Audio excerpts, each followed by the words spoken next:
দক্ষিণ কোরিয়ার অভিশংসিত প্রেসিডেন্ট ইয়ন সুক ইয়েলকে গ্রেফতারের নতুন করে পরোয়ানা জারি করেছেন দেশটির একটি আদালত। ইয়নের বিরুদ্ধে তদন্তকারীদের নতুন করে পরোয়ানা জারির অবদানের পর আজ মঙ্গলবার তা মঞ্জুর করেন আদালত। এর আগে প্রথমবার তাকে গ্রেফতার করতে গিয়ে ব্যর্থ হয়েছিলেন তদন্তকারীরা। গত ৩ ডিসেম্বর হঠাৎ করেই দেশের সামরিক শাসন জারি করেছিলেন প্রেসিডেন্ট ইয়ন। এর মধ্য দিয়ে দেশটিতে কয়েক দশকের মধ্যে সবচেয়ে বড় রাজনৈতিক সংকট দেখা দেয়।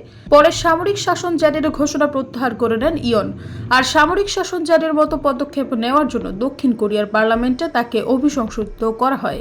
তদন্তকারী সংস্থার পক্ষ থেকে দেওয়া এক বিবৃতিতে বলা হয়, মঙ্গলবার বিকেলে ইয়নকে গ্রেফতার পরোয়ানার আবেদন করার পর আদালত তা মঞ্জুর করেন।